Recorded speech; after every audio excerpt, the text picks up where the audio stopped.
when he stopped, I kept going. Yet it would be months, which was characteristic for William Gay, a man I never once heard brag, before he told me of his own history with Cormac McCarthy. In the early 1970s, he'd plucked an early McCarthy novel, Outer Dark, from a drugstore paperback rack because the guy who'd written it lived in Tennessee, too.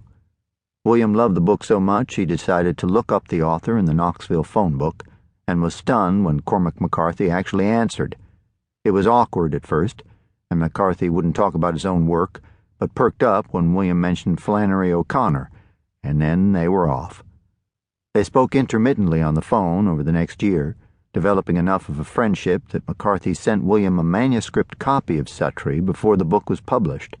It arrived in the mail, coffee-stained, and William read it, then his brother read it, then William read it again and sent it back.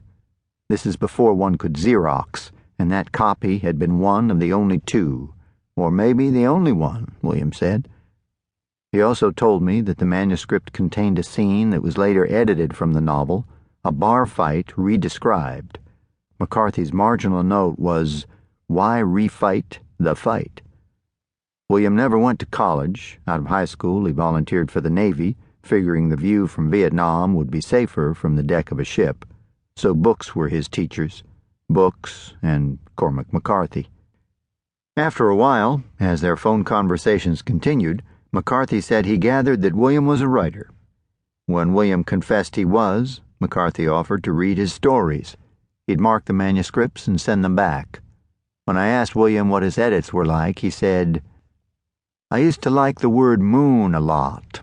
I used it 4 times on one page, and he underlined the first one time, the second one twice, the third one 3 times, and by the 4th one he wrote something like, 'Too many goddamn moons.'" From that, William learned to intend one's repetition. Otherwise, it's just clumsy, lazy. He told me this story late one night in the fall of 1999. I was living in Lewisburg, Pennsylvania, a very lonely Philip Roth resident in creative writing at Bucknell University. I talked to Beth Ann, who was back in Illinois, on the phone each night before she went to bed, and after that, I called William, or he'd call me. He'd given me his galley, his only copy of his first galley, of The Long Home, and I'd found it amazing, a Tennessee noir, which William pronounced nar, where the worst sort of character comes to town. As we talked, night after night, he told me about a new novel he was writing, Provinces of Night. He sent me the book and manuscript, and as I read it, I realized it was even better than his first.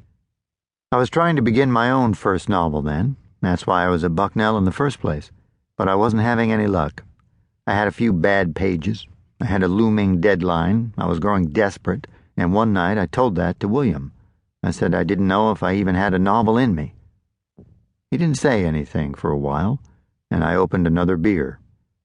Then he told me a story he had heard growing up of a man who tried to steal a ham on Christmas so he could feed his family, and the man he was stealing from shot and killed him. Then the fellow brought the dead man back to his family in a wagon.